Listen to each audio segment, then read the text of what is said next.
Hey, this is post-production Matthew Marisa. Content warning for this episode includes a brief mention of self-harm. Listener discretion is advised. Thank you and enjoy the episode. I'm connecting to the internet. Internet. Networking software. World Wide Web thing on a computer today. Computer.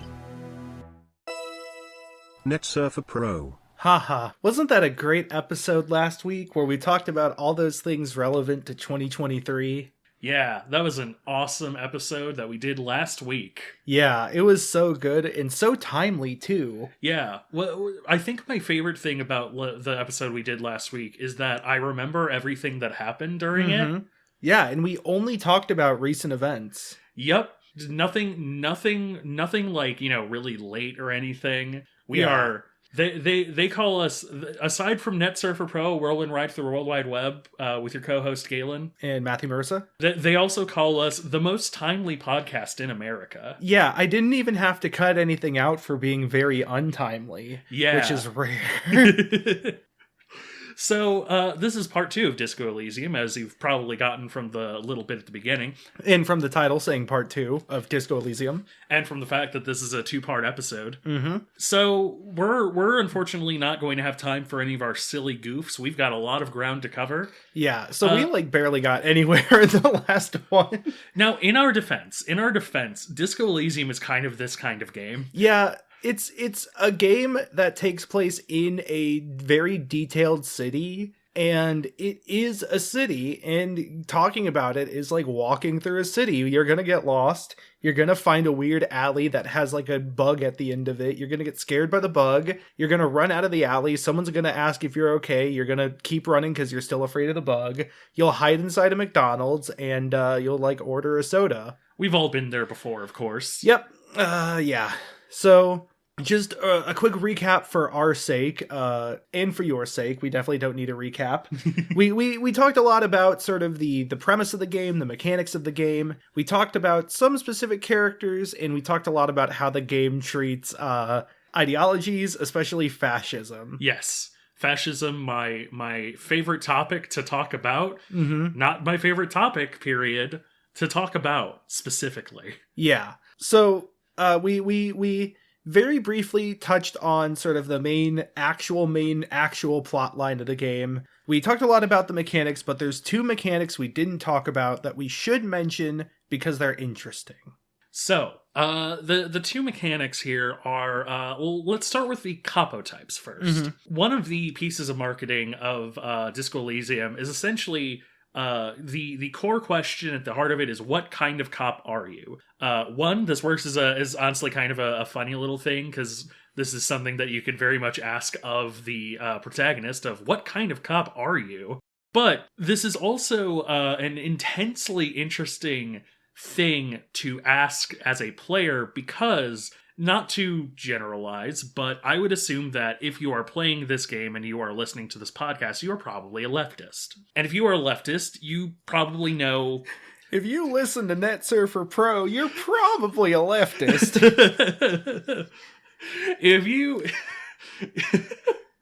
If your GPS tells you to make a right and you go on to make 3 lefts... Sorry. You're probably suboptimal. But this is an very interesting question, specifically where this comes from, because even if you don't want to be a cop, you are playing the role of cop in this game. I believe that I mentioned last time that it's really interesting that the game brings up that even though you are a cop, the establishment doesn't like you. They see you as basically a problem that constantly gets in their way. So there's a little bit of deniability there, but it's really interesting that the game is like, okay, look, sit down, you are a cop, you have no say in this, so what kind of cop are you going to be? And there's a bunch of fun capo types. Mm-hmm. So for example, there's Apocalypse Cop, who is essentially the sort of the end is near sort of, trope of a guy who's constantly talking about the end of the world.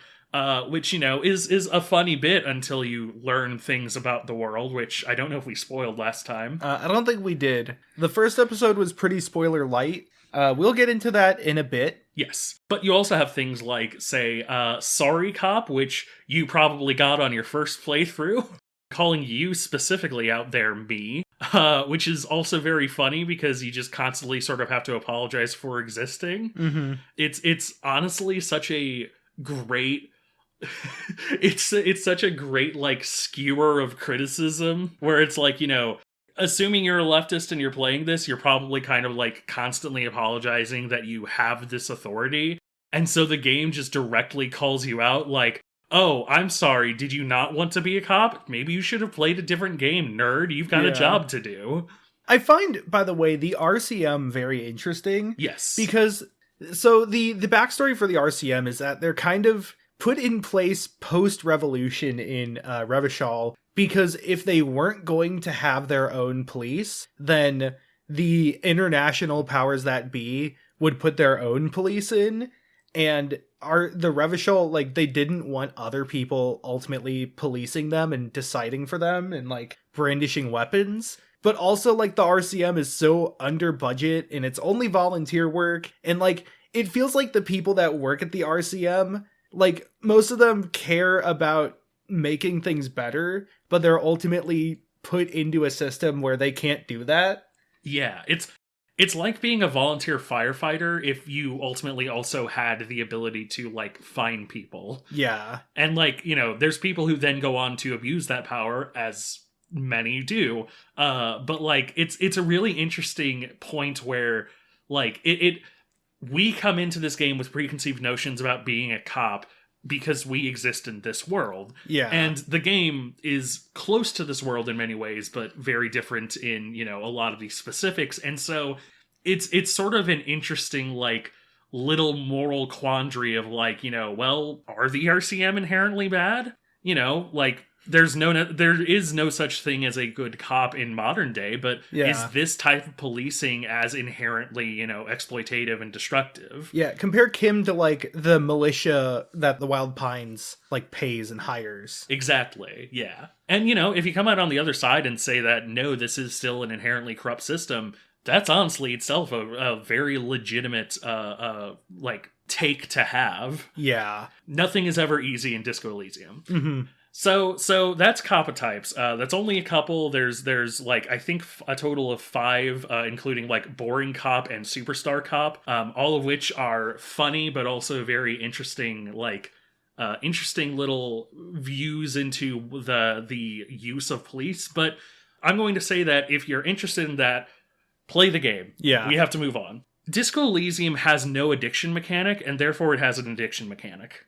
So this is a take that my roommate gave, and I'm going to specifically shout out my roommate, you know who you are if you're listening to this, which is that Disco Elysium has drugs and alcohol. Drugs and alcohol allow you to retake skill checks if they are white.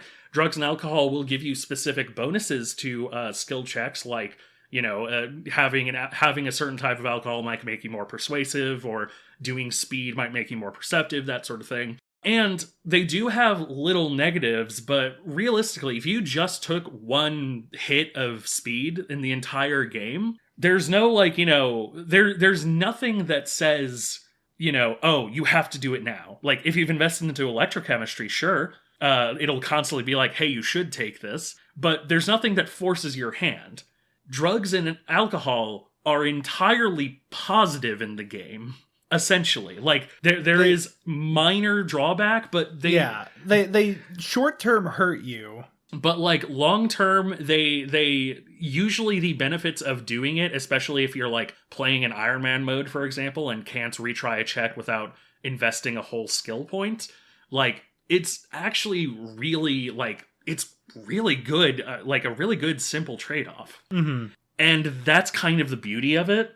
That's the beauty of Disco Elysium's take on addiction, which is that realistically, in the moment, there are ways it hurts you, but, there's also a lot of benefits to doing it. And so if you kind of have that mindset about it, you suddenly realize that you've done a whole lot of alcohol by the end and a whole lot of drugs by the end, and you suddenly realize, oh, Disco Elysium has an addiction mechanic. Yeah, it's not really a mechanic, it's that it puts the addiction part in the hands of the player, to ultimately role play out the addiction. Yeah. Because they have created a situation where the drugs and alcohol give you, it makes some things easier. It's like, it's a slight boost, but like you want to keep using them because it helped you in the moment, right? Yeah. And so while it doesn't have a stat that's like you are addicted, and ultimately, like, whether or not you realize it's addiction is up to you and your self-awareness, but like it makes the player, it gives the player the decision, and thus the impact of it is all on them mentally. I also love, like, this is also this might be aping sort of a Reddit like post that somebody made, but I also love the fact that even if you are completely clean, everybody still treats you like a drunkard, because from everyone else's perspective, you've been sober for 3 days. Yeah. Like, if you as the player can be like, hey, I haven't taken a single drink, and like, you can get like Kim Kitsuragi to like admit that you haven't, but you're a character who has a massive history of this, who's definitely done this before, and like, has definitely said, like, yeah, I definitely quit this time, and has failed, like, pretty clearly. And so, and like, that's also a really interesting perspective, especially like, I can imagine a lot of people who suffer from hard addictions seeing themselves in this game where like everyone around you is assuming that you're just going to go back. So the real question is, why don't you? Yeah. The last point I want to make here is a perspective that I did not think about until a video by Ovendal. Ovendal is a YouTuber who's made a lot of really interesting videos. Go check them out if you want to. But they made a video over how video games handle addiction. And they made the specific point of you get a quest early on that's like, take some smokes. And if you pick up a pack of cigarettes, then electrochemistry buzzes in and is like, hey, you should smoke that. And if you say no, it has the line of, all right, that's fine, don't smoke it now, but don't worry, you have your whole life to go back to it. And in their case, they made the point of, they are an ex-smoker, and they made the point of like, that was the first time that it dawned on me, oh, this craving's never gonna go away, is it? This is just kind of what my life is now, isn't it? And as somebody who, I will now bear a little bit of myself, I do weed pretty regularly. I would not say I am addicted personally, and this is also a no shade on anybody with addiction podcast. Addiction is an extremely complicated subject. If you are addicted to something, like, nuance. This is a podcast that is pro, rehabilitation, and is not going to shame anybody for being addicted. But that was a really interesting moment for me as well, because that made me go, whenever I don't have weed in hand, I do have a little voice that's sort of like, God, I wish I had some weed right now. And I don't think that is a problem right now, but I'm not going to say it's never going to be a problem. And that's something that I now have to live with, I suppose. And so, like, again, I am a very low stakes example of this. I am not going to say that, I've also dealt with this, but that's a really interesting perspective to think about, considering that I am now somebody who pretty regularly does a certain type of drug. The devil's lettuce. The wacky tobacco. Yeah, I think like the most the game really does to mechanize addiction is the pop-up windows of your stats telling you like, hey, you should do this. Yeah. Which is still sort of a way of like trying to coerce the player into doing so. It's sort of an intrusive thought, literally, but like it's also a pop-up window that goes away if you do the thing. Yeah. It's also one that you can say no to pretty regularly. Yeah. I also really like one last sidebar. I really like that electrochemistry also has a lot of specific uses in game as well as a cop. Like, you can look at somebody and tell that they are strung out on some kind of drug. And that's such an interesting perspective too, where it's like, like, because you are somebody who's gone through a lot of this and has done a lot of this, you are somebody who can recognize when somebody else is. And that's interesting. Okay. those are the two really interesting mechanics, and this took 15 whole minutes. Yeah. Let's get into it. Okay, so we talked about a lot of the big name players. There are a few big characters we need to talk about before we get into the resolution of the storyline. So first, I want to talk about Irvart. Yes. We briefly touched on him in the previous episode. If we did talk about him at length, I apologize. It's been a hot minute. I think Irvart's super interesting. The Union as a whole is really interesting because, like, that's another instance of it's playing off of the preconceptions of the audience, especially leftists, where you want to say Union good, and there's a lot of good stuff in the Union, but, like, there's also... It tries to take every chance it gets to cast doubts upon the Union's morality. The Hardy Boys, which we also briefly mentioned, are sort of one of the big ways this happens. But Irvart is really interesting because, like, you get into the docks, you're able to talk with him. He reveals that A, he knows where your gun is. Yeah. And B, he knows about you more than you know about yourself, and more than anyone else has been willing to tell you.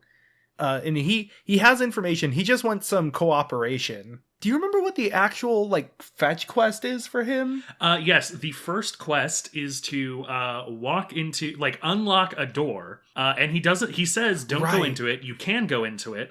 And it turns out to be a room that a racist is staying in. Yeah. The third racist. The third racist. There's a great joke of there's the cryptozoologist who I just want to briefly mention. There's a cryptozoologist looking for a cryptid called the Insulindian phasmid. You can help him out with setting up traps for it. Yep. And then also touring with the cryptozoologist is the crypto-fascist. Yeah, which is such a perfect 1-2 punch. Yeah, and the crypto-fascist is the guy who lives in that building. Yes. But, so yeah, your first one is to unlock it. Your second one, I never did the second one, but he has you continuing to do fetch quests, which I believe ends up with him, like, basically coercing the people in the land across the bridge to sell their land. Yeah. Because he wants to, like, redevelop it. He wants to build a rec center. Yeah. But, yeah, that's another interesting part is, like, the development he proposes doesn't sound bad, but it is, like, removing people. But then he's like, I'll compensate them. I'll give them free lodging. They'll be able to make use of the facilities for free. Like, he has a plan that is supposed to help them, but it's like, is this helping them? Are they gonna be impoverished still? Yeah. There's a lot of doubts about Irvart's intentions. He is a smooth talker. Before you even meet him, there's, like, this pamphlet you can read. It's the one that also mentions the communist F1 race criticism thing. The critics. But it's talking about how, like, some people think that Irvart and his brother Edgar, who are twins, are essentially, like, trading roles as the head of the Union, and they're coercing people to, like, stay on top so they can maintain power. And when you meet Irvart, I think it's all set up to, like, really make you think he's, like, abusing the position or making bank while the workers aren't. Yeah.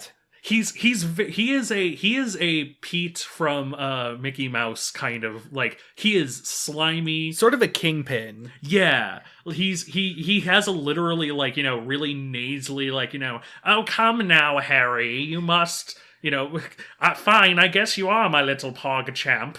Yeah. But, like... He's in, like, a red velvet chair. There's, like, a deer hanging on his wall. Yeah, it is entirely set up to where you look at him and you go, oh, he's abusing his power. He's siphoning funds. He's the epitome of the fat cat. Yeah, he doesn't give a shit about any of those below him. He's just in there to you know, do... to benefit himself and no one else. And then everything you do for him is really kind of just to help the town. He's like, yeah, it's like unlocking the door for the crypto-fascist means that the crypto-fascist is less fascist, or he's not so emboldened to be fascist. There's bits where, like, you learn that he's essentially employing people who would otherwise be unemployed. Yeah. Like, there's a guy named Leo, I believe, who sits right outside Irvart's office, which is, by the way, in a shipping container. Yeah. And Leo's just like, well, I just kind of sit here and keep an eye out for anybody coming around. And it seems like Leo is disabled in some way. Yeah. But like Irvart pays him because he knows Leo doesn't have anything else to help him. Yeah. And so he just gives him a job to sit around. Even when they're on strike, he still gets money because he needs the money. And like Irvart understands that and everyone else does. And then there's another character named Renee who is a like ex-military. Yeah. And Renee's kind of also fascist in the xenophobic sense. He is ex-military. He's nationalist. Yeah, he's a nationalist. He actually does show up to like the fascist meeting if you go down the fascist path. Yeah.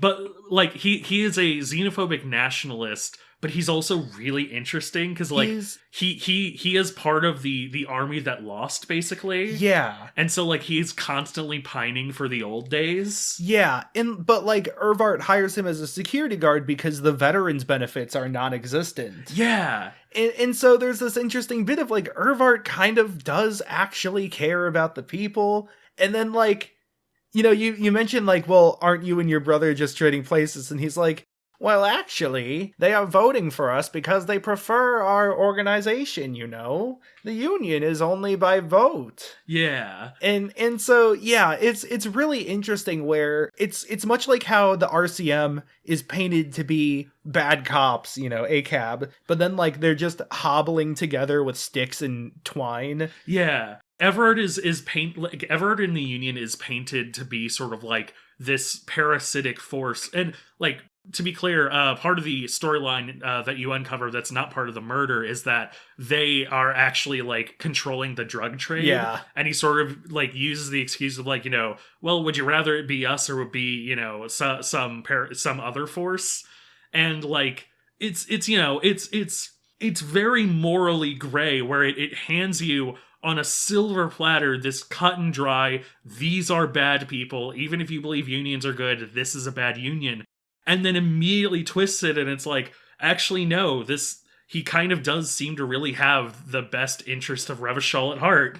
It's weird. So that's Irvart. There's Jody, who is the ultra-liberalist. Yes. Or no, not Jody, Joyce. Sorry. Joyce, I have her Jody in my notes, but I looked it up before this and it forgot to change it that it's Joyce. Right, it's Joyce like Messier. Joyce Messier. She is the, not ambassador, but the, like, representative? Diplomat, sort of, for the Wild Pines. She is there to make the docks not be closed anymore. Stop having them not be open. And she's really interesting because, like, she's kind of fed up with shit.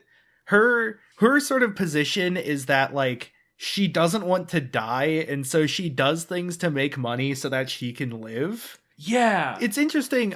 She's like, she is upper class and she comes from upper class. Her family owned a vacation home in Old Revachol. She's so interesting too. She is one of the few people, well, one, she is actually the person that you go to get a lowdown on reality. Yeah, she actually will explain things to you. Yes. And two, she is not just that. She is like one of the most personable people you meet. So many other people immediately curse you out and like immediately throw a bunch of shit your way. And that's fair, given the history that you then, you know, find out. But like, it's so goddamn funny to me that like Joyce, who is by all rights, like, you know, the representative for like the stuck up capitalist, you know, profit at no cost, like, she is funny and nice, and like she's one of the few people you can actually get money from if you and the funny thing too is like, if you just, one of the ways you do it, like if you get the successful role, literally it's just like, just shout it, just fucking shout it. And so she immediately like laughs and is like, how much money? And you're like, 120 real. Yeah, she is so like, but she's also, you know, the messenger man for this inherently really corrupt and exploitative system. She is still just trying to steamroll the union for the sake of money and profit. She is cynical, and she's the type of person who tells you that she's cynical and that she's putting on a front in an attempt to sort of be relatable. And she's really well written, obviously. It's another instance of the game messing with your preconceptions, the person who is like the hyper capitalist is very personable and honest and down to earth, but also like kind of aloof still. Yeah. She's super interesting in that regard. Her position in the story is essentially she is the new negotiator. That's the word. Yeah. The old negotiator who was working with Wild Pines was fired, and there's some whispers that they may have been paid off by the Clare brothers, but it's never confirmed, I don't think. And she wants to reach an amenable like agreement, but the murder that happened is putting a big pin in that. Yeah. And it seems sometimes it feels like she feels she is being like her authorities being superseded. Like people are kind of working around her and above her, despite her role being a negotiator. Yeah. Which is interesting. I want at this time to talk about the Pale. Yes. Because Joyce, she tells you about what the Pale is. She gives you the lowdown on reality. This is one of the coolest parts of the game. Spoilers from here on out for the rest of the game. Yes, this is full spoilers. Just, go play the game. Yeah. Holy crap, it's so good. Okay. So up until now, you've been in a coastal city in Revachol. People talk about other countries and other continents, and it all seems pretty normal. Yeah. You talk to Joyce. Oh, but there are mentions of the Pale, and it's not really clear what the Pale is. It sounds like it's something related to death, or it's a fungus. There's a book early on in the bookstore called, like, The Medicinal Properties of the Pale. Yeah. But then there's, like, somebody who's been pale touched or something like that you meet. I want to specifically zoom in on the thought system here, because after you get the lowdown on reality, there's a thought that you get that's like the wild white yonder, and it literally is just like, there's something you're missing that's integral, but you're not sure what it is. Yeah. And you get the thought, you complete it, and it's ask her about the Pale. Yeah. And so you get the explanation on what the Pale is. The Pale is a gigantic, like, almost sort of primordial force, sort of? Yeah. It is essentially, imagine a giant wall that walls off large swaths of the world, like of Elysium. Mm-hmm. And there are habitable spots that, like, are like much like where you're at, like Revachol. But like the space between those habitable spots is essentially just a giant wasteland of like hyper radioactive ? It's like radioactive, fungal, spectral. Yeah, it's definitely also vaguely supernatural. Mm-hmm. Like, kind of, it does something to like memory and stuff. Yeah, Joyce does not sleep because of the Pale. Yeah. There's a lot of interesting sort of hints at like the Pale doing weird fucked up things to the people who go through it. And Joyce, being a negotiator who travels a lot, has to constantly go through the Pale. Yeah. Yeah. She like, when you ask about it, she kind of like really grimly smiles, and she's like, "Oh, I'm up to my gills in radiation. Yeah. Like I'm a ticking time bomb of death." And I love it because for most of the game, it's just not really present, but they're in the background that you can see the Pale far off in the distance. Yes. Yes. And this is, it's so, okay, it's so good on so many levels. I'm going to try not to gush super hard, but to go through it, one, climate change, perfect allegory. It's the deep underlying thing that's going to kill us all that nobody ever really thinks about. 2, Apocalypse Cop. The specific reason I bring Apocalypse Cop up is because it's funny to do it.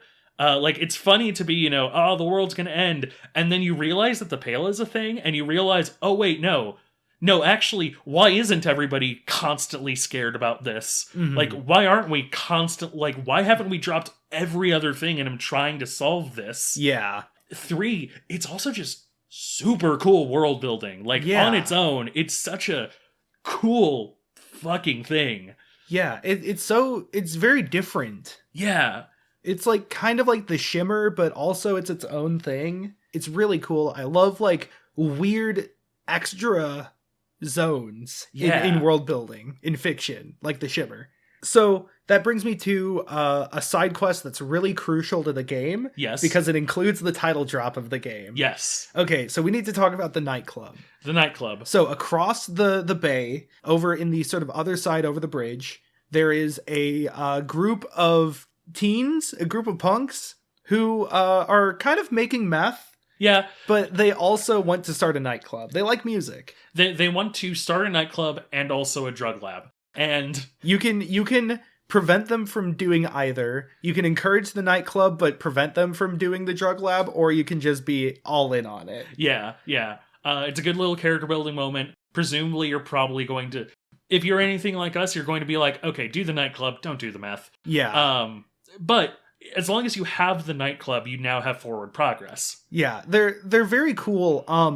I love all of them. There's a guy named Egghead who is notable because he just goes, hardcore! Hardcore! He has what is called like a dialogue maze. Yeah! Where there's no way of knowing what the correct response is. You just have to like try out responses. You have to brute force it, yeah. Yeah, it's like you can't sound like a poser. You'll be like, oh, this is hardcore. And then he's like, But is it? Yeah. And then like if you say like it is, then he's like, oh, never mind. Yeah. And you have to start over. It's great. So the other teens, they're all fans of this one like techno artist, and it's pretty heavily implied that Egghead is that artist. Yeah.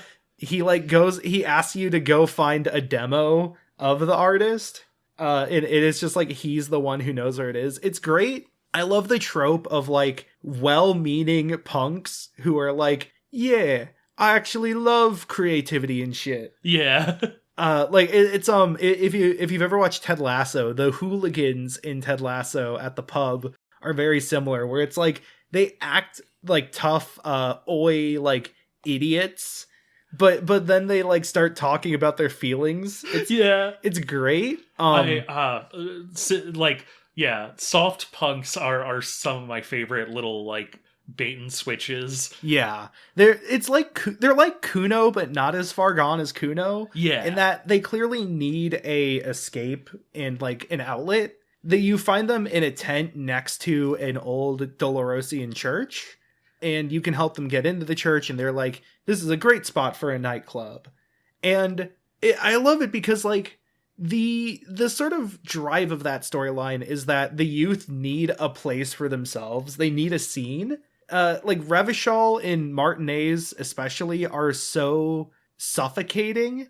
They're not places for teens to express themselves. Yeah. You meet one other young person trying to do that who's like a wannabe communist who is trying to look cool so she can join the communist club. Yeah. And she's like a graffiti artist. I love her. I love Cindy the Skull. She's so wonderful. Yeah. She is trying so hard, but not saying much with her art.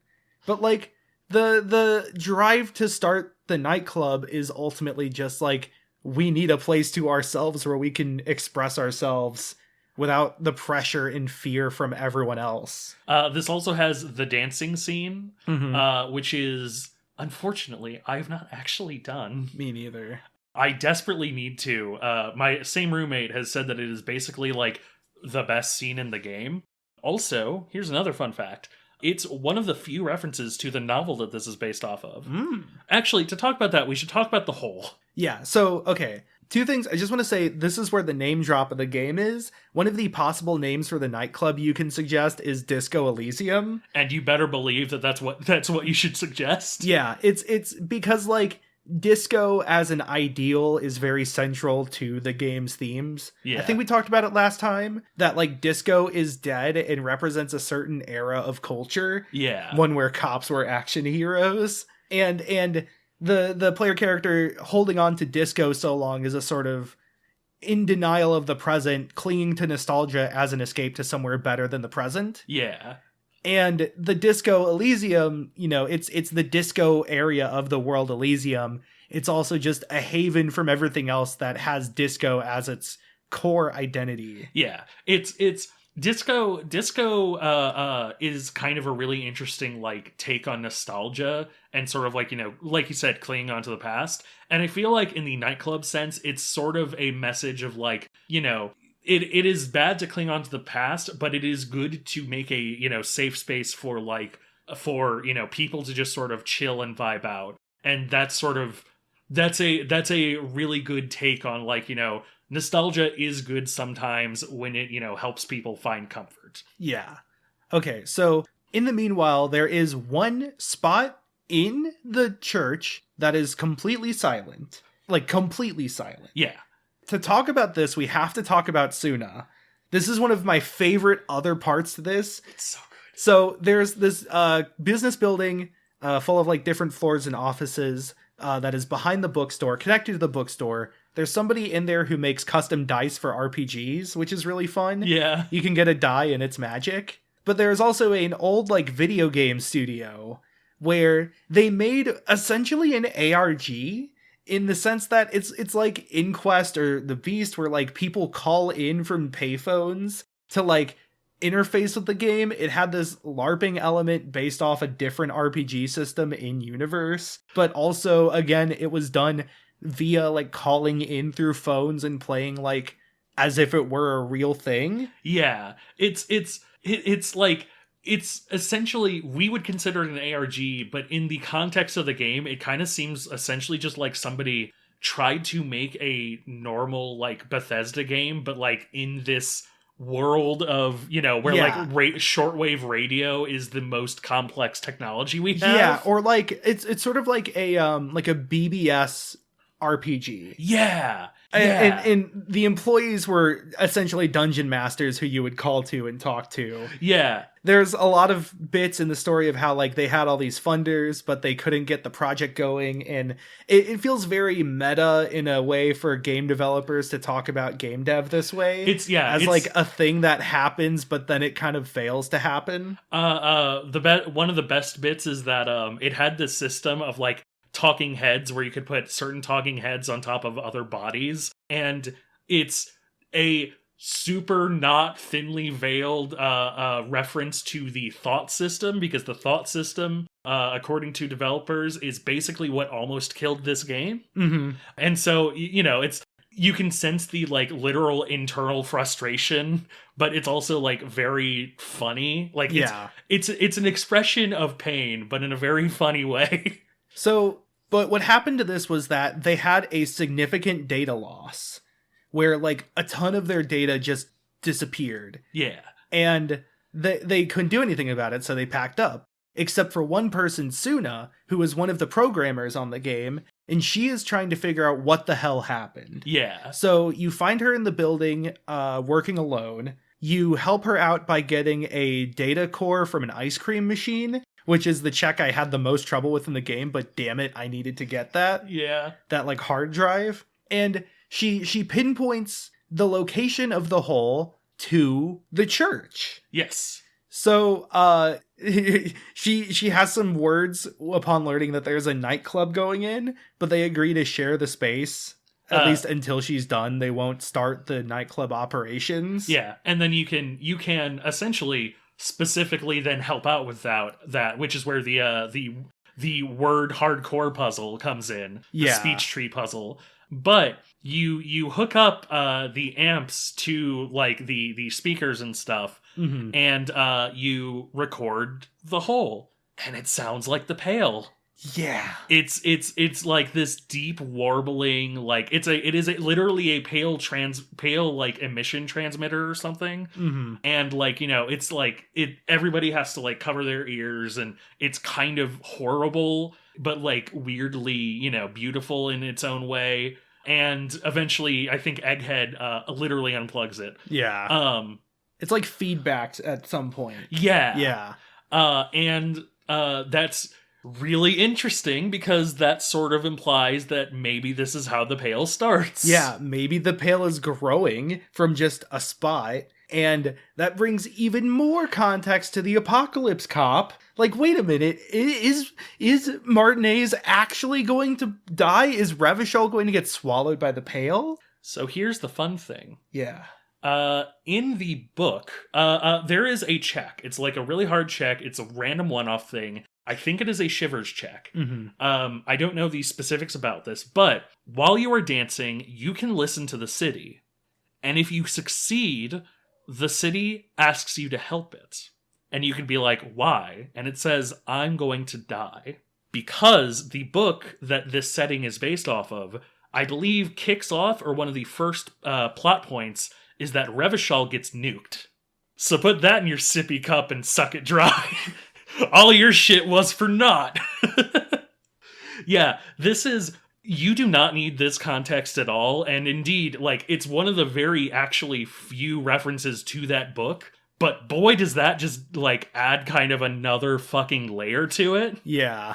Like, holy shit, the city is going to die, and there's nothing I can do about it. Mm-hmm. Like, not even beyond the pale, like, this is before in the timeline, we know how this one ends. Yeah. Yeah, it's interesting how many disasters are on the horizon. Yeah. There's the prospect of just, like, the civil war of, like, the militia people firing their guns into crowds. Yeah. There's the war of that already happened, that could happen again if the Union continues to shut down the docks. There's, you know, there's the Pale coming along. There's the possibility of a nuke. There's the People's Pile causing radiation everywhere. Like, everything is just fucked. Oh, it's so fucked. It's so good. It's so fucked. It's so fucked and it's so good. I love that. So, but that's all backstory. We need to talk about the night of the murder. Yes. Okay, yes. so let's talk about the murder. Yes. So, or at least what happened. Yeah. So the militia guy who died was seeing Claudia, who is your next door neighbor in the Whirling in Rags. She's the first person you can talk to. Yes. And in typical Disco Elysium fashion, she is one of the most important characters in the game. Yeah. She is an ex-spy. By the way, I said this is full spoilers. Yes. She is an ex-spy who is sort of in hiding in witness protection, going under a new identity. She is in hiding because she did, basically, like, corporate espionage. Yeah. And, like, corporate espionage is the kind of thing where, you know, a company can then hire goons to come and kill you because that's this kind of world. Yeah. And so she is basically just in hiding from that. And the goon, the guy, basically was just... Like, he was there because of the Union situation, but him and her just kind of hit it off. Yeah. And they ended up, seeing each other. They ended up, you know, having sex. Full spoilers, by the way. Yeah. They fucked. Spoiler alert, they fucked. And then the guy got shot. And then the guy got shot. Well... Actually, yeah. Then the guy got shot. We mentioned before that this is a hanging, I believe, in the previous episode. Turns out it's not. One of the earliest things you can do to figure out that it wasn't actually a hanging is if you pass a pretty decently high perception check, you can dig into his brain and find the bullet. Yeah. And find out that, no, this wasn't a hanging at all. Yeah. He died while he was in Claudia's sort of apartment suite. Which was on the roof, by the way. It's a rooftop suite. Yeah. And who was there to help but the Hardy Boys? The Hardy Boys, and specifically Ruby. Yeah. So Ruby is a member of the Hardy Boys, quote unquote. She is sort of the leader in some regards. She is part of the drug smuggling ring, and she helped cover up this death because she was worried about Claudia getting caught. Yeah. So Claudia's turn of events is that like the shot happened, she didn't know what to do. She went downstairs, like Ruby came to her, and like Ruby seemingly kind of immediately knew what to do. So like Ruby comes up with her. Ruby suggests that they like hang him from her like shower head, so lividity kind of like drains basically. And then she goes and gets the Hardy Boys to help him, like, to help hang him up. And then what happens is sort of like, they make this really, like, loud ruckus about it. They hang him up, and then they just kind of all quietly leave. Yeah. So, like, they essentially what you learn is that this was a staged political hanging, where the guy was already dead, but because of extenuating circumstances, they basically were like, well, we can kind of pretend this was like a political thing, you know? Yeah. So there's something really interesting. So Hardy and the boys, they are like mob goons. Yeah. But their bit is that, again, they kind of care about the people of Revachol, of Martinez. Like, essentially, they exist as another form of militia because the RCM doesn't really care about Martinez. Yeah. Martinez is such a, like, not really backwater, but just such an impoverished area of Revachol that they needed some form of community policing to make sure people were safe overall. Yeah. And that's what the Hardy Boys are. Obviously, they're part of the Union, though Ervart denies any knowledge of their actions. Yeah, it's a game of cat and mouse that exists in real life, where it's like, they are independent citizens and I'm in charge, but I can't police their actions. It's that kind of like, little game of like, I'm technically not responsible because they're acting as independent people, but it certainly does benefit us all. Yeah. I really disliked Hardy as a person through most of the game because, like, he's kind of an ass to you and he makes the investigation very difficult on purpose. And but by the time it's like he was doing that to help out Claudia, who was kind of a victim of circumstance at this point. He cares about the people. Okay, so that's what happens during the night of the murder. I if you have anything else to say, you can go ahead, but I want to keep talking about the murder. Go ahead. Okay, so for one thing, the stat tied to like visualization, it's like visual thinking. Yeah, visual calculus. Visual calculus is really cool because it will show like blueprint style flashbacks of the events taking place. And you can use that to pinpoint where the bullet came from when you're on the roof. Yeah. You like draw a path from like the bloodstains and the shattered glass on the window. Yeah, there's 3 specific paths that would actually work based on a map. And one of them is an island across the bay, but in the bay, not the area across the bay. Yeah. And this all leads to eventually going to this island, which was an old war fort. Yes. So this is the actual murder, right? Yeah. So here's the important thing too, is that one of the biggest bottlenecks, I think basically the bottleneck that gets you into the end game, is that you need to convince Hardy to tell you where Ruby is. Yeah. And like eventually you basically just have enough evidence and you're just like, look, Ruby probably did this murder. Like Ruby is suspect number 1. And once he can finally just not deny it at all anymore, he will give you what you need to go to where Ruby is, which is like this underground. It's like an old. They had like tunnels during the war where they would bring weapons through and stuff like that. And it was a tunnel underneath an electronics factory. Yeah.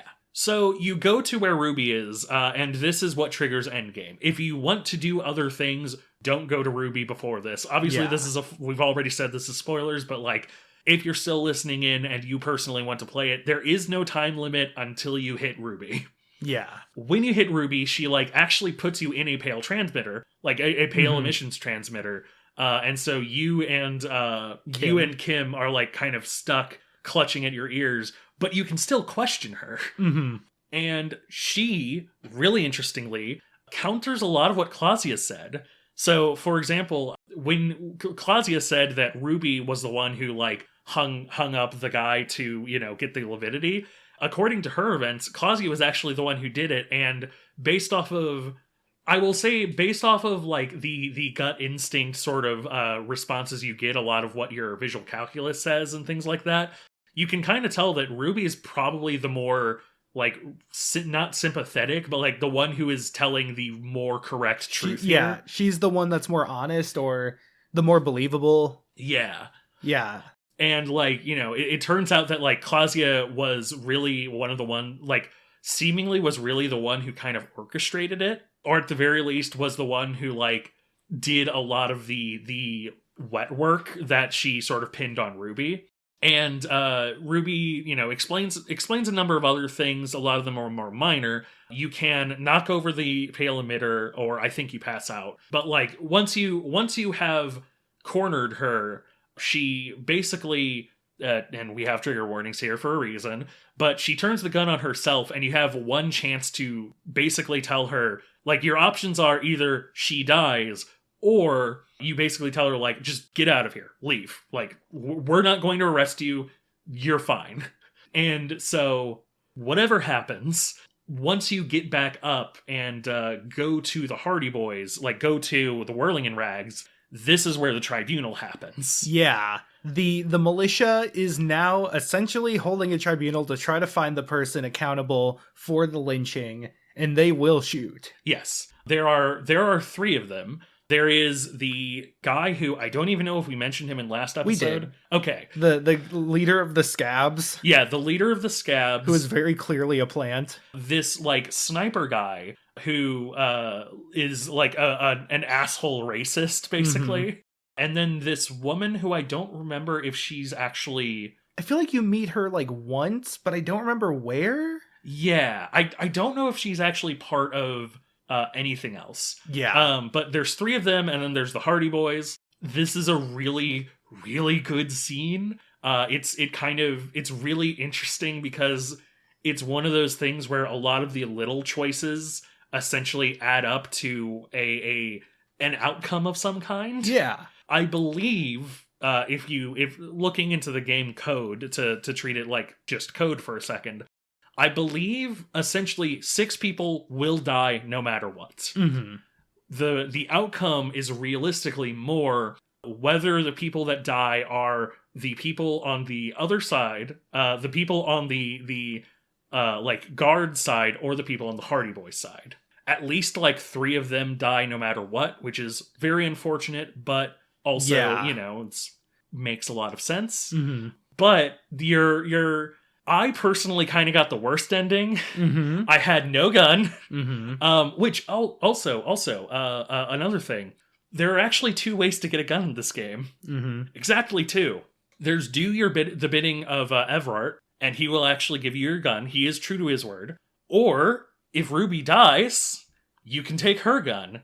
I could have sworn there was a gun under the business building as well. There is, but that is a like old sniper. Oh. And that's actually one of the pieces of evidence you can be like, hey, so you said that she would need a sniper. Right, well, yeah. But you cannot use that as a weapon. Okay. There are also, I think, only like 2, maybe 3 bullets you can have. Mm-hmm. Like, there are literally 2 bullets in your gun. Yeah. Which is both like really interesting. Like, there's an entire section in the menu for number of bullets. Mm-hmm.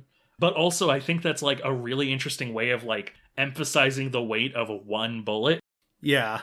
But so yeah, the tribunal happens. A number of people die. It's kind of, by the time you wake up, because you probably got shot, you can like dodge 1 bullet and then you would have to dodge I think another. you always get shot. Possibly, yeah. And you always wake up a little later. Yeah. And usually you will have Kim on your side as well. Usually. But essentially you get kind of your little post-tribunal recap with Kim, or if Kim got shot, Kuno. Don't worry, Kim doesn't die either way. I actually ended up with Kuno. Mm-hmm.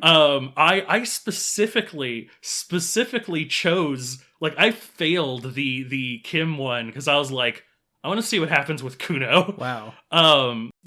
Which is why I say I got the worst ending too, Yeah. because I was completely unprepared. Mostly Hardy Boys died. There were like 2 of them left. Mm-hmm. It was literally the worst ending. So I felt bad because Hardy himself died during my first attempt. Yeah. And like a few other people died as well from the Hardy Boys. And I was like, I feel guilty now. So I went back. This is one of 2 things I save scum for. Yeah. No, 3 things. First one was to not have to be racist so I could punch Measurehead in the nose. Nice. Second one was the ice cream machine. The third one was not letting Hardy or Kim get shot. Nice.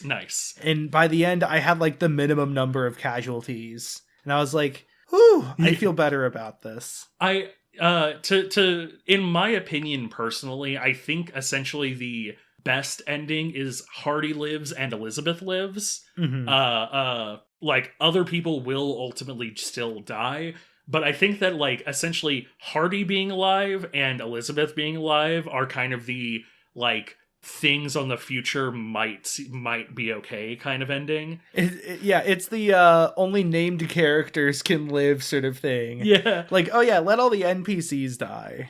Although, to be fair, all of the Hardy Boys are unique in their own way and are named people. Yeah, I know. But I think just the one that is meant to die is like the old and frail one. Yeah, it's like the old and frail one, and I think the fat one. Not sure. I think he dies no matter what. I'm not sure. But anyways, now we get to post-Tribunal.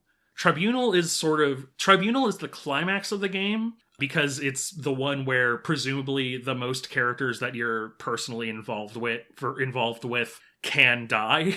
It's definitely like the most action point of the game. I don't know if it's the climax though. That's fair. The denouement, as it were, does also have its own climax. But it is the sort of action climax of the game. Mm-hmm.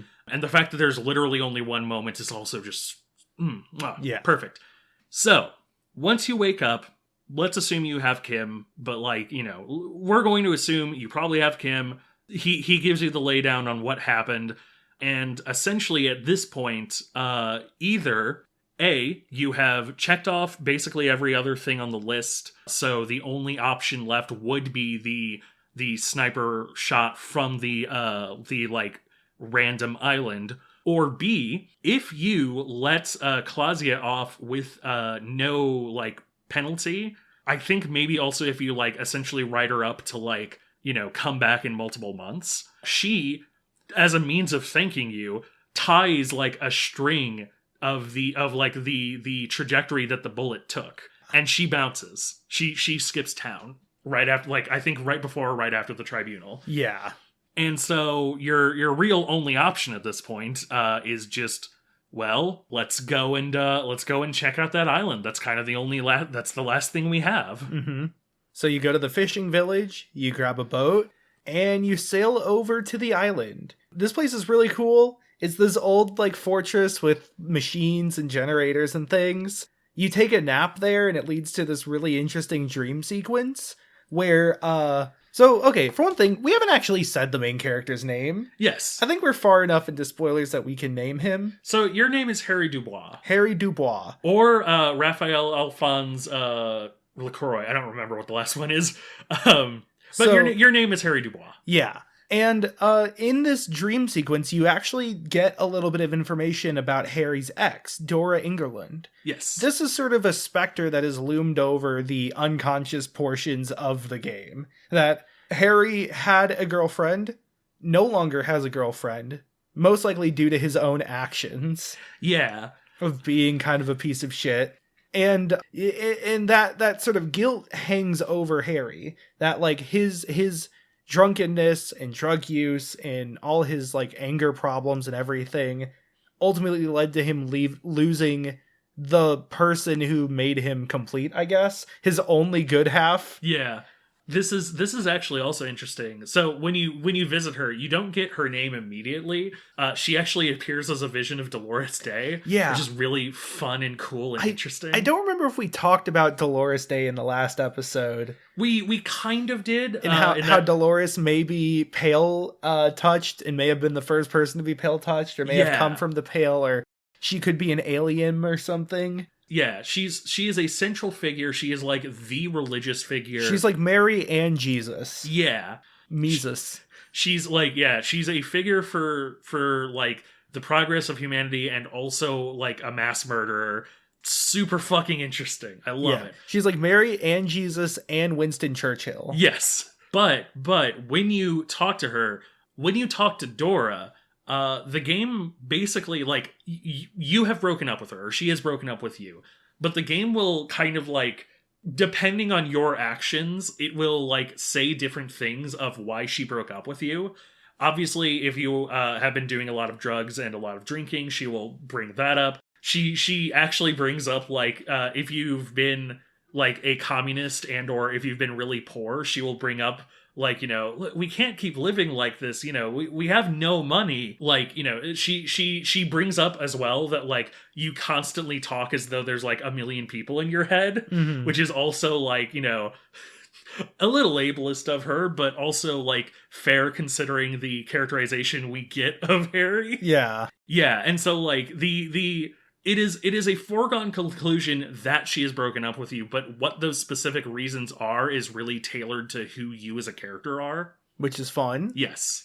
I love it when games do that. Yeah. The most interesting thing about Harry is that in finding out who Harry is, you also find out who Harry was. Yeah. Like, it isn't... Your past is not like this, this non-existent thing and now is all that matters. Like, you are, in playing Harry, you are basically determining who he was like beforehand. Yeah, it's a weird, sort of like... It feels almost like time traveling. Yeah. Like, you are determining the past by your actions in the present. And that's ultimately just a game system. Time doesn't exist in that regard in video games. It can work backwards if it wants. Yeah. He never runs out of go back in time potion. But like it ends up making a character that is more immersive in that like he's not doing things you didn't do with him. Yeah. But also he did do things you didn't do. But like for example, he drove his cop car off a bridge and into the water. Yeah. There's a limit to kind of how much Harry actually does that is based on your own actions and how much of it is stuff he did. I feel like, so I wanted to make this point with addiction and then I forgot about it and then I remembered. So much of the game is you feeling unjustly targeted before realizing that people have very good reason not to trust you and to dislike you. Yeah. Like, everyone hates you, not in the sense that like you're just annoying and they hate you for no reason. They have past experience with you, and your attempts to seem like a nice person aren't going to fix that. It's interesting because like I think that's sort of a big point of the message, or not the message, but sort of the themes of the game is this sense of like the weight of the past weighing on the present. Yeah. It's like you kind of have to do reparations for being Harry, the bullet holes in Revachol in Martinez are also like, you also leave scars there. Yeah. Those are scars that the military has fought, but like you left tire tracks, you left a broken police car in the ocean. Like, you have done harm to the city and you don't realize that, but you are still held to Harry's actions. Yeah. Harry's recovery is like essentially the framing is that Harry doing a complete blackout was what he needed to wipe his own slate and break from his routines and his self-destructiveness. Yeah. And so having amnesia is not just a way for the player to get exposition that the character should have known. It is central to the idea of like being able to break out of the cycle of alcoholism and, drug abuse and really trying to improve. That like honest improvement does not happen overnight, and it does not happen through platitudes. It happens through actions, and whether or not that is improvement to yourself or to a country is the same. Yeah. I'm going to, I'm actually going to save this for kind of like the last discussion we have. But I have a view on morality that fits this game very well. But okay, before we get to that, kind of tipping your fedora there. I do though want to say that so Harry has delusions of grandeur, and it's fun to play into those. But one of those is that he feels he is chosen by Dolores Day for some reason. That might actually be true, is the thing. Yeah. Like in the Dolorosian church, there's this huge stained glass like image of Dolores Day, and you can go up to it and have what seems to be a conversation with her directly, or like some divine messaging. And it could very well be, given these somewhat supernatural elements, that Harry has some greater role in this. But also the fact that Dora Ingerland appears as Dolores Day feels like this is part of his guilt from his past relationship. Yeah. That he feels he has to atone to Dolores Day because he can't atone to Dora. Yeah. It's... Harry is such a fucking cool and interesting central figure, and I love it. let's explain the actual murder real quick. Yeah. So there's just this guy. There's this guy. It's the last Communard. Mm-hmm. He is basically an old soldier. He was in like the communist revolution, like the one that happened, like 60 or whatever years ago. And when the rest of the world went on without him, he just lived on this island. Yeah. And when Revachol surrendered, he did not surrender. He remained on the island living by himself. yeah. The AWOL deserter. Yeah. And like he essentially just sort of spends his entire days just looking at the city as it grows, as it develops, as it crumbles again, as, people go on with their lives, and he just sort of seethes. Mm-hmm. Specifically, the murder itself happened because he has this weird psychosexual obsession with Klausya. Mm-hmm. And like, when he sees the brute with Klausya, he gets like, while he gives an explanation that is sort of a little more sympathetic to himself, it's clear that he has this like weird sense of projected jealousy. He's a bit of a stalker. Yeah, he is a bad communist, but also he's so damnably interesting because like he makes a lot of like when you talk communism with him, he also kind of essentially makes a point that I can't even exactly refute, which is basically just sort of like he hates everyone, even and especially you if you're a communist, because his immediate answer is like, you're a cop. You're part of the cog. Like, if you are a true communist, we should all be out there, actively fighting the revolution again.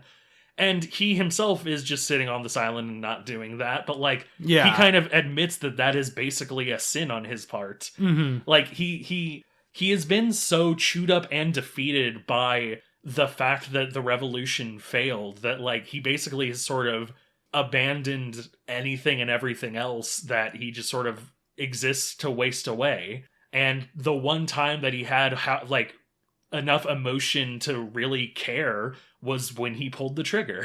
But again, he is a symbol of like a bad communist too. Like he is unacting. He does not interact with the community. He does not care about the people in Martinez still.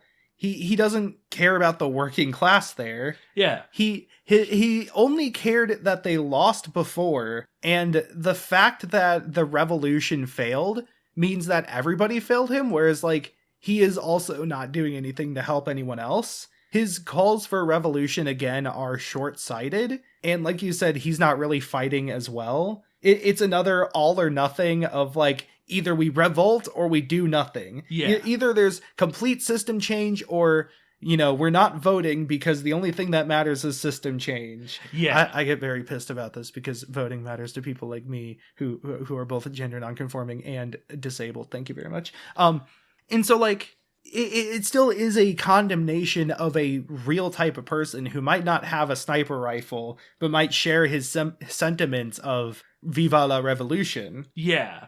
His isolation has not helped his rage, and it has definitely not helped the cause of communism. Yeah, I just sort of wanted to say that, like, this is a game made by communists, and so a lot of its specific pointed criticisms are at communists. And so I think you brought up last time that like this idea of, a communism that sees like psychic progress as real progress, of like, if you believe hard enough it will just work, is like a wonderful is a wonderful criticism of sort of like Twitter activism. I think this is kind of like a like lefty pole criticism of like people who are, gung-ho about revolution and gung-ho about, we're gonna rise up and the working class will seize the means of productions, but they are ultimately just as culpable as those who, only care about things when Twitter decides that it's time to care about them. Like, they are just as culpable to this feeling of, we can't do anything, so let's just not do anything. And it's unhealthy, and it's, it's a cycle of rage, and it's a cycle of, not getting better, and just like the world is out there passing you by and you're just sitting here angry. Mm-hmm. Like, do something. Just volunteer, fucking participate in elections, because even though it seems impossible and gerrymandering is a thing, fucking it still affects things. Yeah, I live in Missouri. Yeah, no, yeah. We live in Missouri. We live in St. Louis, the only blue section. There's two tiny blue dots and then a huge sea of red in the middle. Yeah. It's St. Louis and KC. Come on. Fair enough. Give some pointers to KC. I will give some pointers to KC. And then like a little bit in Columbia. Fucking Mizzou ass. Yeah, it's again, really pointed satire, really pointed. And again, I also can't help but draw parallels between him and like leftist misogynists. Mm-hmm. I think this game does women really well. Insert joke. Because like Claudia, for example, Claudia is definitely lying. Claudia is lying multiple times. And there's even a really interesting little bit where if you walk away, like Guts will tell you, hey, you know how you're listening to everyone else and they're saying, oh, whatever, you shouldn't be listening to them because they're all lying to you because you're blinded by this woman. And like, it's interesting because on one hand, she kind of is just lying to you. But on the other hand, like, this idea that you should then inherently distrust everything else and trust your gut that she's wrong is sort of like a really, like, it feels like a specific pointed take on, like, internalized misogyny. Mm-hmm. Of like, oh, don't listen to everything else. Listen to your gut that says that this woman's a bitch. Yeah. Yeah. I want to go back, though, to just the fact that this island has nobody else on it. Yes. The guy barely even acknowledges you and Kim until you get right behind him. I think, talked earlier about how we keep going all over the place in this discussion because it's a city. You get lost in a city. There is nothing else to talk about with this guy. For the rest of the game, that is an entire city. This one island is such an outlier. It's a miracle that he lives at all because he's so disconnected. The rest of the game takes so many opportunities to show how the city and the country are one organism, and this guy is outside of it. I think that's such an interesting parallel that should tell you, like, there is a problem here. Isolation is not helping. Maybe the city does have fascists. That is a problem, but like, it has a lot of other good people in it. Whereas this guy by himself is just getting more angry. Yeah. In condemning the city, in deciding that the city is not worth your time, you also condemn those who ultimately are worth your time. And that's not the way to do it. That's not communism. Yeah. Also, did you get the Insulindian Phasmid? So I did. I did get the Insulindian Phasmid. This is sort of the like really weird 11th hour twist. Yeah. Is that the Insulindian Phasmid is correct? It's real. It's real. It's just there. You get stick bugged. You get stick bugged. Before get stick bugged was a meme. You get stick bugged in this game. It's so good. Now, if you're with Kuno, you unfortunately cannot talk to it. I talk to it. But if you're with Kim, you can talk to it. And oh man, I love bookends, because if you talk to it, one of the conversations you can have is sort of like, so like, what's your deal? What do you do? And it basically just like, I mean, I go around, I eat, I poop when I need to, I'm an animal. And your options are, that sounds like a terrible life, or you're the animal I wish I was, which is such a potent, perfect. The beginning of the game is literally you saying, I don't want to be this kind of animal anymore. Mm-hmm. And this 11th hour twist is sort of like your ultimate real, not test, but like basically, what is your view on this at the end? It's like, is the life of, a random animal truly better than what you just experienced, no matter how good or bad? Yeah.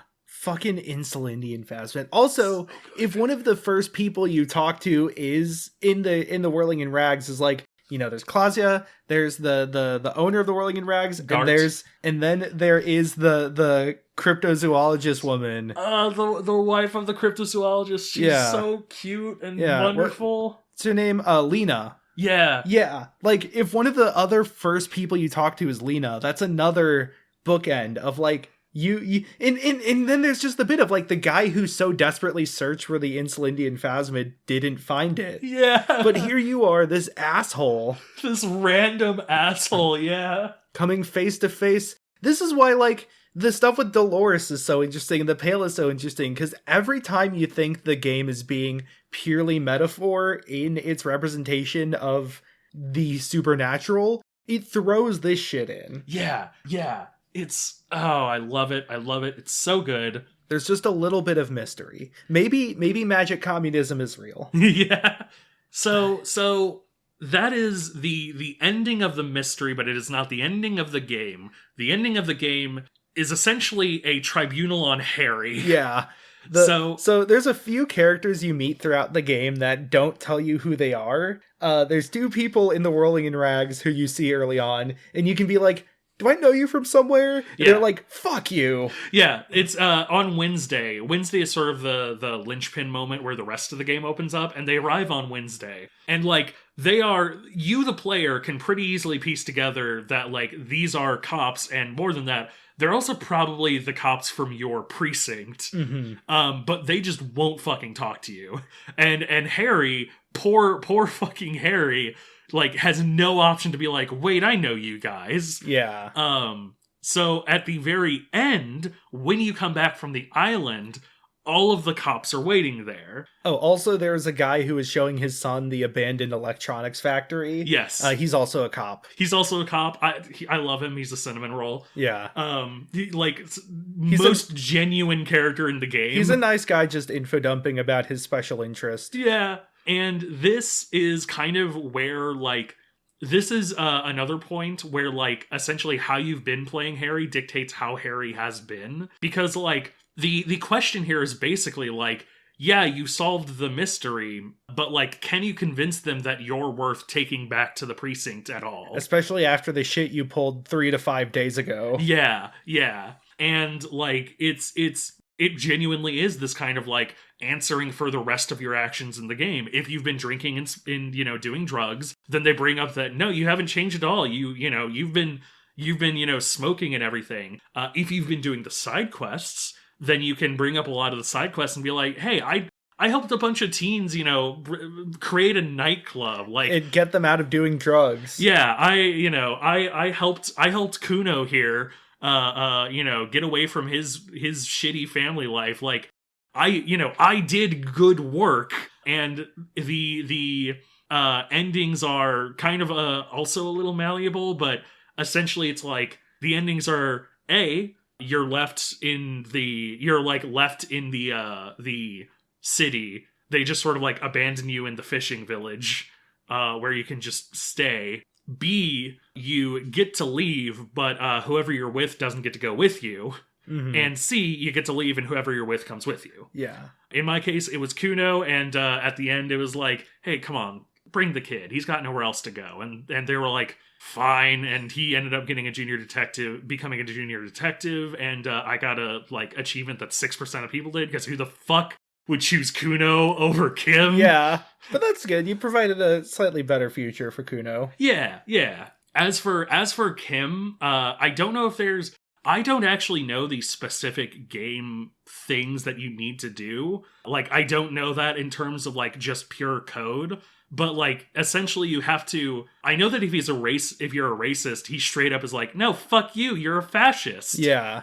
Which is very fun. Yeah. Good job, Kim. Yeah, good job, Kim. But, like, if you're like a moralist or a communist, then, like, he's a lot more amenable to it. Mm-hmm.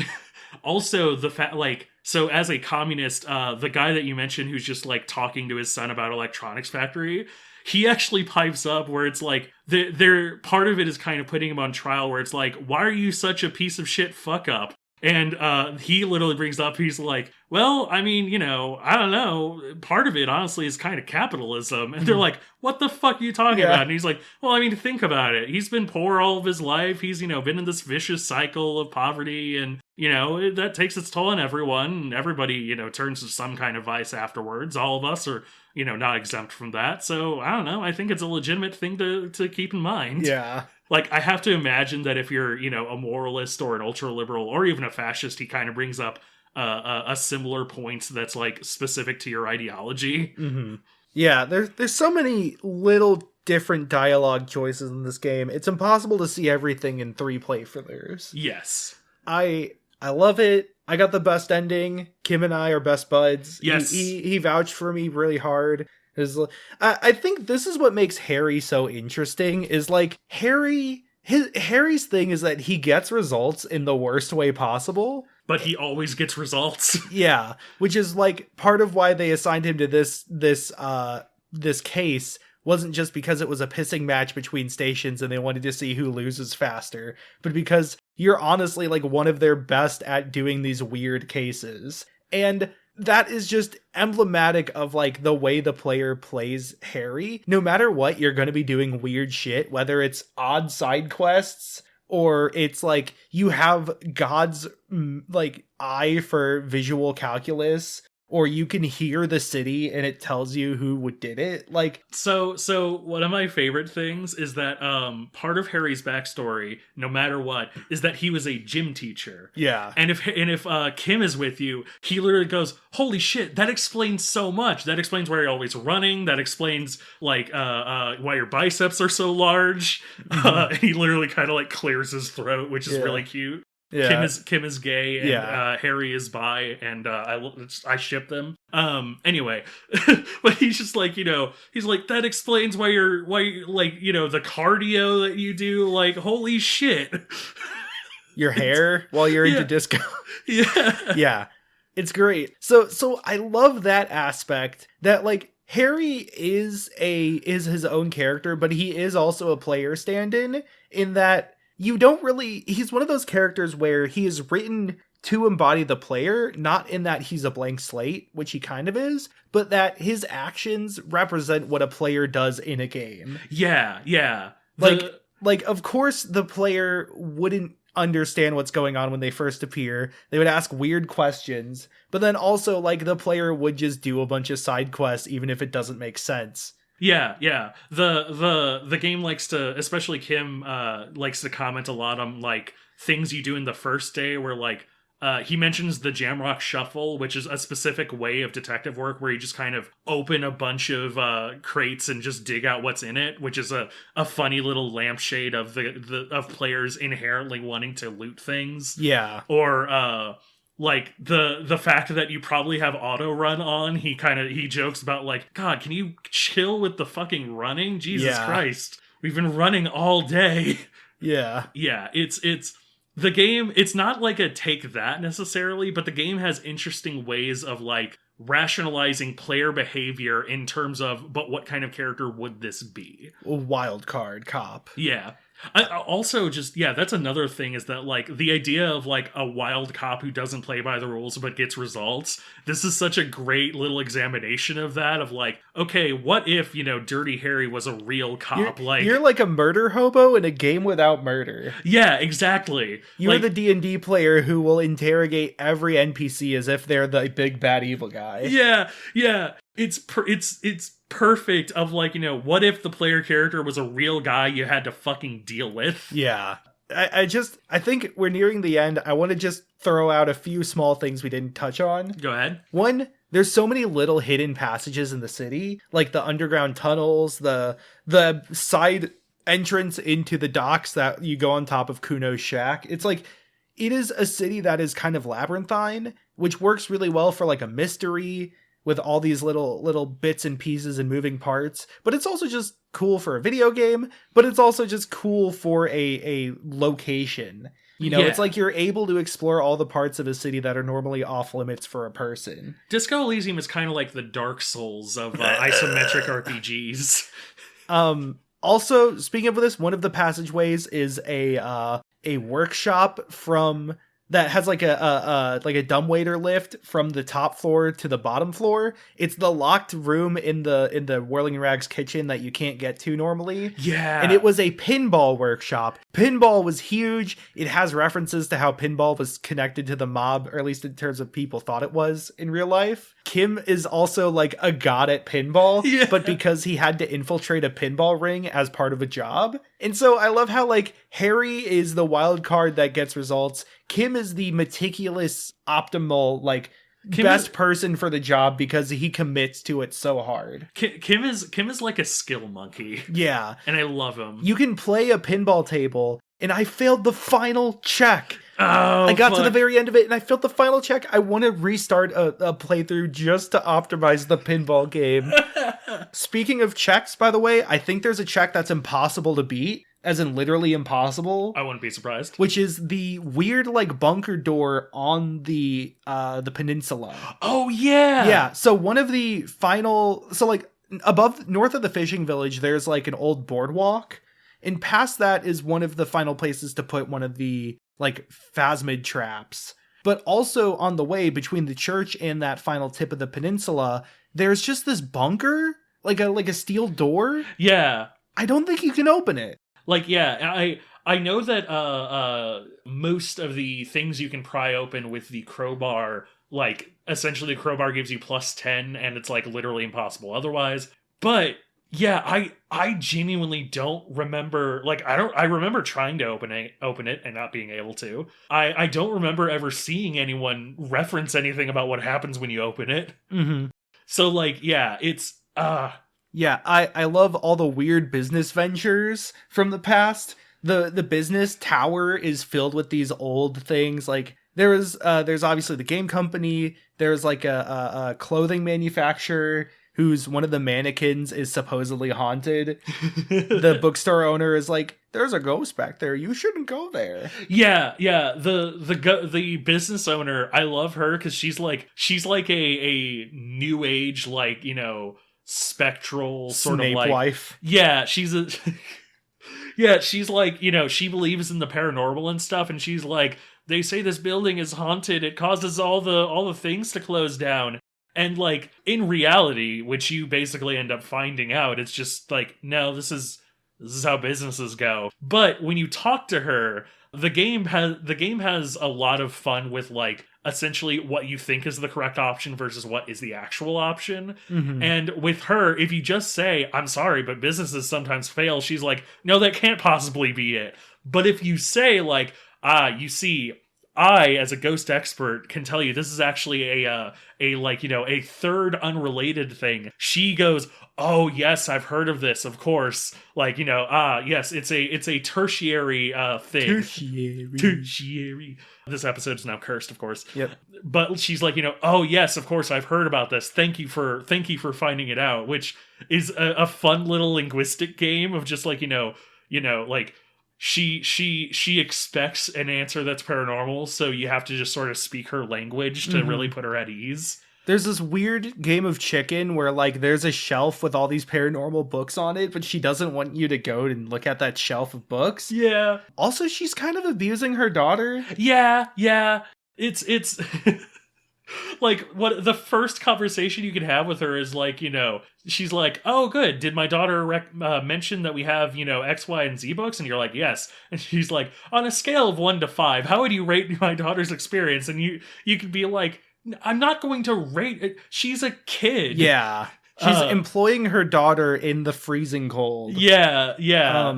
Also, character I do like though is not Renee, but the other guy he plays Boole with. Yes, is cool. He's like an old teacher. He like works at the community center. He's cool. He's wonderful. He's cool. He eats a sandwich. He's cool. I also love the like teenager who's working at the random chain. Oh yeah. Who like you can actually get some pretty good information over the world by like talking to her, and she basically is sort of like, "Oh wait, is this like a test?" Or "Okay, yeah, no, I know this. So like Revachol, that's where we are. You know, it was founded in blah blah blah. Really cute, love her. Okay, so I have this view on morality. Okay. I'm not saying it's the correct one. I'm not even saying it's necessarily mine, but it's one that I think about a lot, which is that people like to think of morality as, in general, black and white, but also people really like to think of it as a numbers game. And I mean this in very broad fucking strokes. So, like, people like to, think that, you have, some bad that you've done, you have some good that you've done, and it's a numbers game of, oh, if I do something good enough, then whatever bad I've done doesn't matter. Or there are also people who say, well, if you've done this much bad, then it doesn't matter what good you've done. People like have Peter Molyneux. Yeah, exactly. Like a Peter Molyneux game. Like a Peter Molyneux game. In this game, you could be good or evil. And, there's also people who will just abandon everything outright and say, it's gray, There's all kinds, all fucking morality, and all people have been discussing this for fucking centuries. We're not going to solve it on this podcast. I would like to offer that my personal view, or the view that I have generally been workshopping, is that realistically, your life is sort of a line that gets darker and brighter depending on how correct you're acting, quote unquote. And realistically, all that anyone can ever ask of you is that you try and make it a little brighter. Mm-hmm. And so, like, I bring this up specifically because, like, with Harry, the past of, Harry it's at your fingertips, and you get to find out that Harry was kind of a piece of shit. Like, Harry got a lot of results. I'd say more than kind of. Oh, yeah. Like, he got a lot of results. He definitely did some good things. But, like, he did a lot of fucked up shit. And, you can look at that as an outsider, and you can even look at it as Harry himself in his post-amnesia state and be like, wow, I'm a piece of shit. But, like, at the end of it all, the answer is not necessarily like, well, I'm a piece of shit and I'll never not be. But it's also not, well, if I just do enough good, then it'll outweigh the bad. So realistically, all you can do is just sort of decide that maybe today I'm going to be trying to be a little brighter. Yeah. There's you can rehabilitate, but that requires continual effort. Yeah. It's the old BoJack Horseman quote of, it gets a little easier every day, but you have to do it every day. Mm-hmm. You can be a better person despite the things that you have done in your past. You can, you can try and make it a zero-sum game, but at the end of it, all you can really do, just like the most moral act you can do, is wake up and say, I'm going to try and be a little better. We should make our podcast better. We should make our podcast We better. went for a very long time. I wish one of these days we'll wake up and be like, we'll do an episode under 50 minutes. Yeah. One of these days we'll wake up and be like, you know what? Our limit is going to be exactly, 45 minutes and not a second longer. But unfortunately, we don't live in that timeline. We live in this one. Please play Disco Elysium. We only touched on the surface of so much. It's so good. There's so much to it. Yes. Now, I will say, as much as we've said this, I believe, see if you can try to find a way to play it without purchasing it. Yeah. I believe that the ongoing disputes are, in fact, still ongoing, and I believe that the publisher, or I do not know a lot about the situation that happened, but I do know that essentially right now the money would go to hands that it shouldn't have it. It's a very muddled situation. Yeah. So if you can borrow it from somebody, or if you've already purchased it and just wanted a kick to play it, my God, still play it. There's so much we haven't covered. It's so good. But for now, thank you for listening. You can follow us on any podcasting platform you like. Give us a like, give us a rating, give us a comment, give us a review. Let us know how we're doing. Let us know what we should check out or what we should cover in the future, or which is things we might like. You can follow us on Twitter at NetSurferPro, where we tweet out teasers of upcoming episodes. We should have some teasers coming up with some of our planned programming for April. Yes. You can follow me on Twitter at Twackaroo, TWAKAROO. I tweet what I'm working on, what sort of projects I've got, any sort of funny tweets I have in mind, and also when I go live on my stream at twitch.tv/twack, where I stream on most weekdays, usually sometime after noon or 1 p.m. Central Time. I stream competitive games, roguelites, some weird or interesting single-player games. I recently finished Hi-Fi Rush on stream. I've been playing a bit of the puzzle game Bonfire Peaks, a lot of Hitman Freelancer mode, playing a bit of Civilization 6. So if any of those are interesting, check that out. And it's always a good time. And as for myself, you can find me on Twitter and on TikTok at Galen Wilson. That's at GALENWLS0N. I post my hot takes on Twitter, and on TikTok I've been trying to do a lot of sort of, like video gamey and talking about things I likey stuff. Also a lot of leftist stuff, but I've been trying to get the hashtag NetServerPro up and running. You can also find me on YouTube at The Only Galen on YouTube, but why follow me there when you can follow me on twitch.tv/MachineGunVampire, where I actually have been streaming a bit more recently. Doing things like you said, Civ 6. I've been also thinking of doing a Crusader Kings campaign there, because Crusader Kings is sort of eating up my time. I might even stream Final Fantasy XIV one of these days. That'd be the day, though. I'll Lord knows I'd have to be like, hey, don't watch this if you haven't played Shadowrun. Shadowrun? Famously, Shadowrun is the expansion in Final Fantasy XIV. Yeah, it's really weird how they added all those like guns and computer tech, and you can like jack in and net run. Papalimo kicks in a door and he's like, hey, we invented fucking net running, bitch. Hack into the mainframe now. You better do it. Or else I'm going to change voices again. Yeah. Thank you very much for listening. This has been NetSurfer Pro. Go play Disco Elysium. And if you have a dog, pet your dog. Pet the dog. See ya.